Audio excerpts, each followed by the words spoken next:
So I'm here in Utah. It's freaking cold. Freaking cold. And I'm like on the ski lift thing. And I'm gonna be operating the machinery. That's so cool.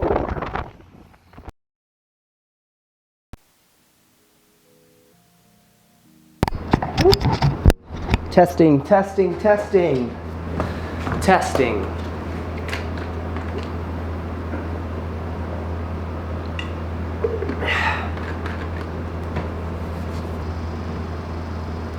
So I want to take you through basically my first week in Park City, Utah.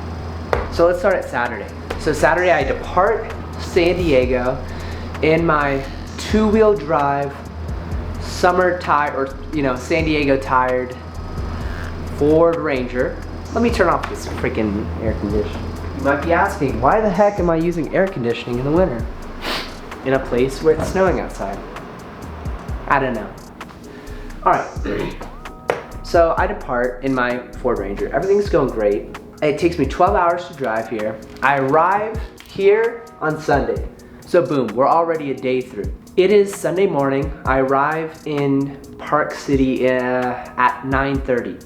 And I go on my phone, look up churches, and I find a Presbyterian church that starts at 10 a.m. So I go ahead and attend that service. And I meet a bunch of great people.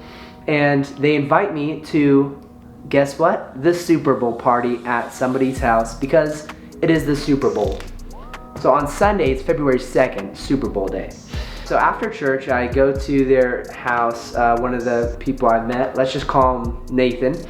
I go to Nathan's place and there's a big old party, maybe, 15, 16 people.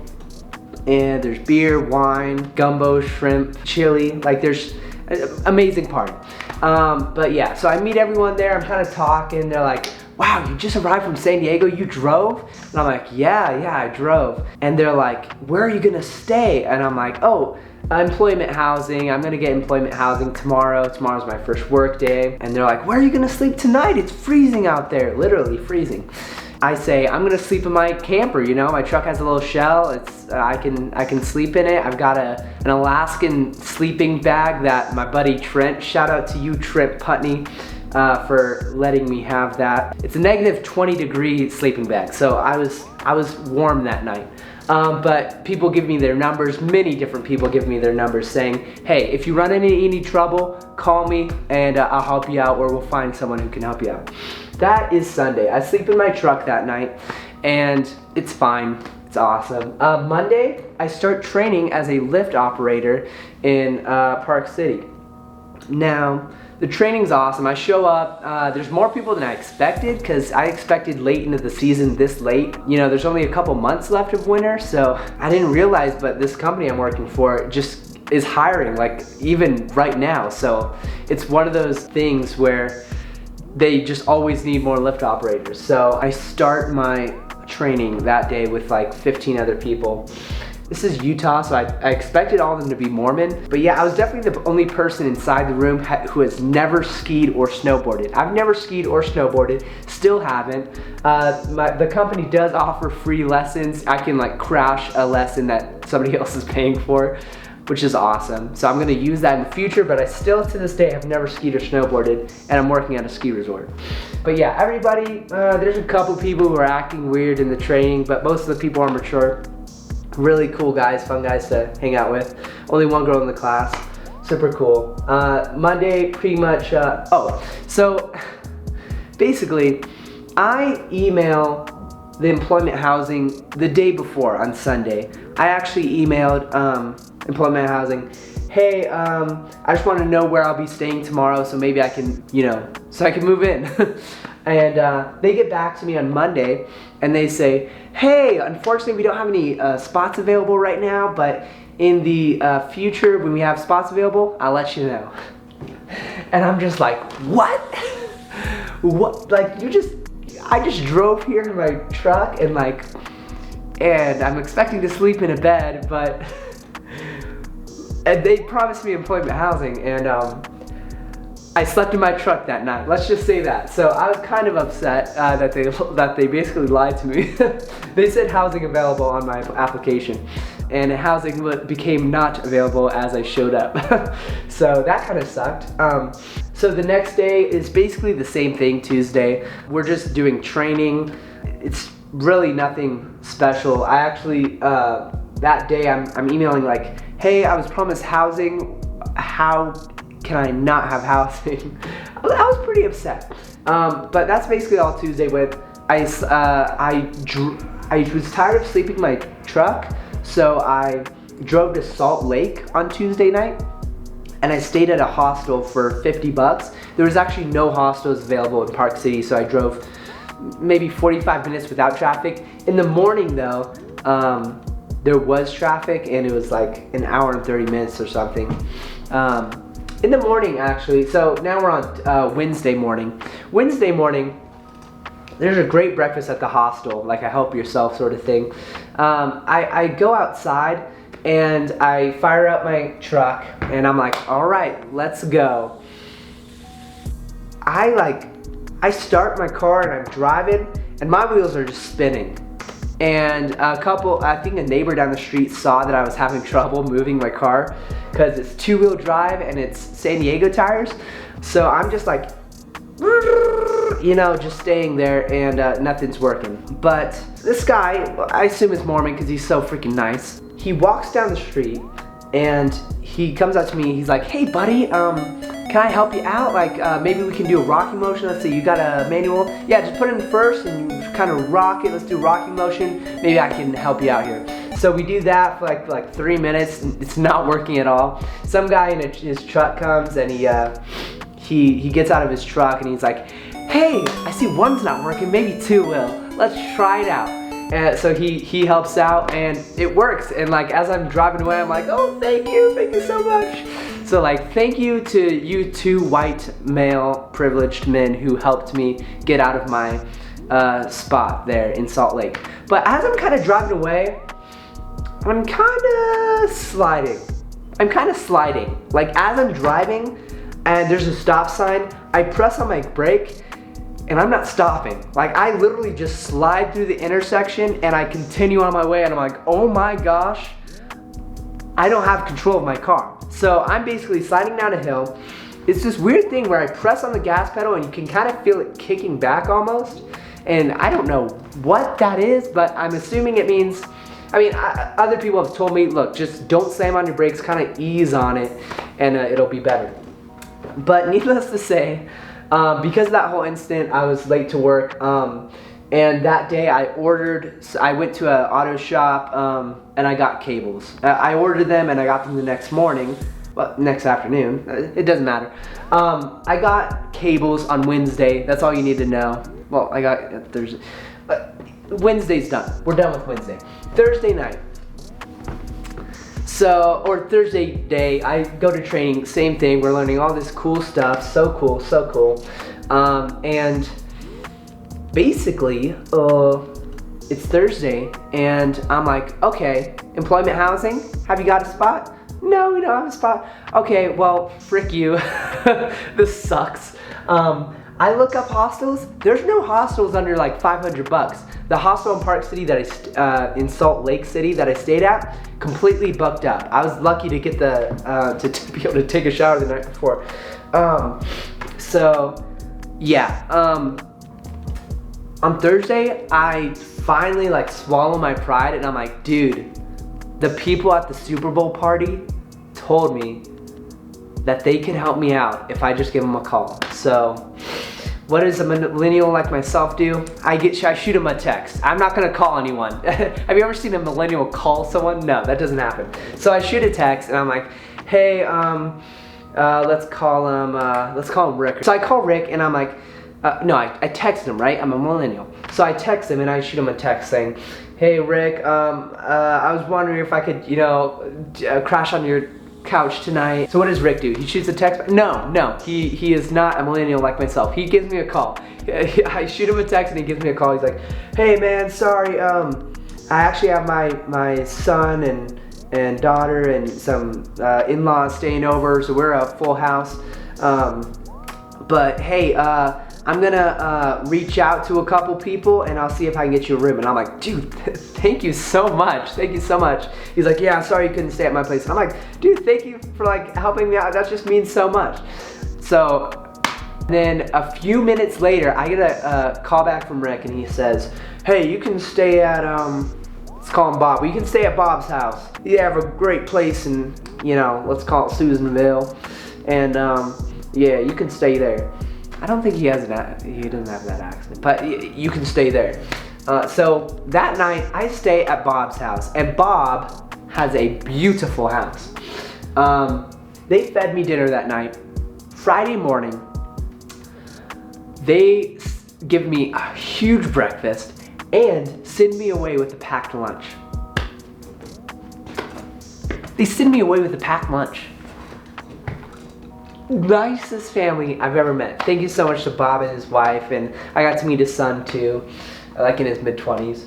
And oh my gosh, kindest, sweetest family. I felt so welcomed. They said, hey, the rule is you have to help yourself to anything the heck you want. Like, whatever the heck you want. I'm actually just getting over a cold. I don't understand. Google thought I just said, okay, Google. I'm actually just getting over a cold, so it feels good to be over with that. Anyways, we're on Friday now. Friday, I finally get an email saying, yo, yo, yo, what up? Housing is available now. And so basically, I'm like, awesome, awesome, awesome. Friday morning though, my car kind of poops on itself. And basically, I can't move my car. Like, it's broken. No easy way to say it. My truck broke down. Bob is like, yo, I'm gonna give you a ride. So Bob gives me a ride Friday to work and from work. Boom. Isn't that awesome? Also, training's done finally, so I'm actually working on the lifts now on Friday. So freaking nice. Okay, so Friday night, because my car broke down, I slept at their place another night. So that was awesome, awesome, possum. And actually, let's go back to Friday for a second. Friday, I dropped off my car at the mechanics, so that Saturday, hopefully it would be ready to pick up. So Friday night, I get a dinner, boom. I'm at Bob's place still, and a beautiful house, and I get breakfast, huge packed lunch, nutrition bars, everything. I just feel so freaking welcomed. On Saturday, I work again, and I get my car, so that's awesome. I get my car, and that night actually, Bob takes me out to Subway. I speak Spanish to the Subway person behind the counter. He's like, oh my gosh, you speak Spanish? What the heck? He like knew her because she's been working at that Subway for a while. And like, she came out from Mexico. She could barely speak English the first time they ran into each other. And now she's like speaking really good English. And I'm like, and she's still like super humble, like oh no, my English sucks. And I'm like, dude, I would love to speak Spanish the way you're speaking to English to me right now. So, yeah, like, just think about that, you know? I would love to be able to speak Spanish the way she's speaking English. Anyways, Saturday morning, I take a lift. I take a lift to work. But the lift, so it's snowing. I'm forgetting to mention, it's snowing all these days, like a snowstorm. Like, I came on, like, the worst week to have my car. But, yeah, a snowstorm. So Saturday morning, I don't have my car yet. I take a lift to work, and basically, that's the house. That's the house at the top. Get your mind out of the gutter.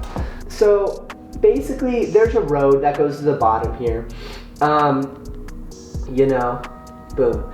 So basically, I call Lyft, and it's snowing, and it's like 5 a.m., and the Lyft can't get up the mountain because there's snow everywhere, and they for some reason, you know, don't have a 4-wheel drive super mega truck with chains and winter tires and everything. They have like, you know, like a little Honda Civic or something, and they can't drive up there before the plow plows. I don't even know if they could after the plows, honestly. But anyways, super steep, narrow roads, mountain roads. the first Lyft doesn't call me or anything, just cancels on me. So now it's like 6 or 5:50, and I have to be at work at 6:15. I'm already late, so I call the office and I'm like, sorry, Lyft canceled on me. Like Lyft, like a Lyft operator? I'm like, oh no, Lyft isn't like Uber or Lyft. And anyways, but I'm already late. This freaking sucks. But anyways, I call the next Uber that gets assigned to me. I'm like, yo, the roads are not plowed, I know. I'm gonna hike down this mountain and I will meet you at like Subway. And Subway's like, you know, right here. Whoop. Subway's right here. So basically I start hiking down. My Fitbit's like, yo, you just earned a morning badge or something. Like my Fitbit gives me like awards for certain things, like you can unlock like a video game, and I got like the morning hiker whatever for like getting like 3,000 steps before like 6 a.m. So I freaking basically run down here with my like satchel and, you know, my coat and everything, and my coffee. I made it because of my coffee. Morning coffee's awesome. They always sent me away from the house with a full cup of coffee. I love it. Anyways, I take the Lyft and I get to work, and well, let's talk about the Lyft ride. So Jerry is the guy on Lyft, and Jerry is the first guy. Well, okay, let's. So Jerry's confused. All right, here's what Jerry said. Jerry says, what happened? What caused this? Like, how did? And I'm like, oh, sorry, I'm just taking a Lyft because my truck broke, and I'm staying at a house up here on the mountain, and I'm like, I'm so thankful for that, but you know, I just knew your car probably wouldn't make it through the snow, so I had to hike down. And he's like, okay, yeah, it's just never happened to me. And I'm like, okay, yeah. And he's like, so you live up there? And I'm like, no, I'm staying at a house that somebody from church is pretty much hosting me. And Jerry says, oh, you go to church, so you're Christian? And I said, yeah, I'm Christian. He's like, and I said, are you Christian? He's like, yeah. And I'm like, are you Christian? And he's like, And I'm like, you know, I mean, some Mormons would call themselves Christian. And you know, and he's like, oh, well, I am Mormon, yeah. And I'm like, oh yeah, I'm you know, Protestant, Christian, you know, Reformed theologies. I believe that, you know, Christ's works is how I get into heaven, not my own works. And he's like, oh yeah, well, you know, yeah, cool. And I'm like, so you're actually the first Mormon that has told me they're Mormon. And he didn't really tell me. He told me he's Christian, right? And I feel like most Mormons are gonna say that. And I asked him, so do you mind if I ask you a few questions? Jerry's like, yeah, shoot for it, go ahead. I'm like, so would you consider yourself a Christian? He's like, yeah, all Mormons, and you know, we actually call ourselves the Church of Latter-day Saints, Church of Jesus Christ and Latter-day Saints. And I'm like, okay, yeah. And in my head, I'm like, oh crap, I forgot, like Mormon is like a derogatory term. So the next question I ask is, so what are your holy scriptures? Do you believe in the whole Bible and then also the Book of Mormon? And he's like, yeah, the whole Bible and then the Book of Mormon, that's where we get the nickname Mormons. I'm like, oh man, I did just call him a derogatory term. And so I ask him, so where do you think we go after we die? And he says, well, one of 4 places. And I'm like, 4 places? And he talks to me, he tells me all about, so Jerry tells me all about the 4 places you go. So, I'm sorry Jerry, but I forgot all the names. But basically, here's where you'd think everybody goes, or where Jerry would think everybody goes. So, there's 4 levels, right? So, let's say, Paul, the apostle, goes to the top level. Let's say, who would say, oh, he said you don't even have to believe in God to get to that level, so, oh, I don't know. Let's say Gandhi. So Paul the Apostle goes to the top level, Gandhi goes here, Hitler goes to the 3rd level, and then the 4th level is Antichrist. So Paul, Gandhi, Hitler, Antichrist. Who thought you'd ever hear that? I think that's funny. So you're in the presence of God. You're sort of dwelling within sort of the boundary of God. Where Hitler goes, you're out of the presence of God, and the pain you experience, hell, is sort of just knowing that you're outside of the presence of God. This one, though, is you're suffering the wrath of God, I think, if I remember correctly. I don't really care to do research. I just want to hear stuff from, I'll call them LDS, the LDS community, Latter-day Saints community. And I asked him, after that I asked him, hey, why do you call yourselves Latter-day Saints? Is it because you're in like the after time? And he said, well, after Joseph Smith brought back the church or enlightened the church, we're the Latter-day Saints, the afterward-day Saints. Anyways, the next question I asked him was, has there ever been more prophets after Joseph Smith? Because he believes that Joseph Smith is a prophet of God. And he said, yeah, plenty. And I was like, what? You thought, what? And I'm like, when's the most recent one? And he's like, oh, I don't know. Happens all the time. So Jerry and I realized, oh no, we have been so deep in this conversation that we actually missed the turn. So we turn around, he drops me off, and we're good. I get to work. I get to work late, and I work my day. I get driven home. We swing by the mechanic shop, pick up my car. It's now fixed. The bill was $750, which, that sucks, but whatever. All right, so Saturday, I pick up my car, and I guess we're not done with Saturday yet. I shouldn't erase it. Saturday, I go to pick up my car. Bob drives me. Bob and I drive to his house to pick up my remaining things. He's like, hey, we're gonna have salad night tonight. Do you want to join us? And I'm like, frick yeah. So I joined him and his family for salad night. Make your own salad, awesome. And then he sees me off and he's like, hey, if you ever need to stay here, don't hesitate to let me know. And I'm like, oh my gosh, Bob, you're so freaking nice. And his wife is so nice. I give them both hugs. I stayed at his house for 2 nights in the morning. Yeah, it felt like forever though. I felt like part of the family. But that night, I drive to housing. I finally am in the housing. Right here, we're in the housing right now. Are you ready to see? Are you ready to see? Let's go ahead and unscrew this. All right. So I'm just gonna, should we do selfie mode like this? All right, woo! Windows. Premium windows. One wheel. This house tour sucks. No, it came furnished with a couch. I brought the TV from San Diego. All the tables and furniture and everything is, I bought this from San Diego. Beds came with the place. These things came with the place. They're all matching. Closet. So basically, it's a studio apartment sharing with one other person. By the way, the guy I'm sharing with, I would not have picked anybody else in the whole training thing to share a room with. I was so happy, felt so blessed to be put in a room with him instead of anybody else in that training room. I mean, seriously, number one choice. And I just feel so thankful. Anyways, yeah.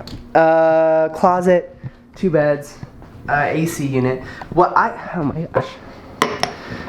think is cool is, are you ready for this? 3, 2, 1.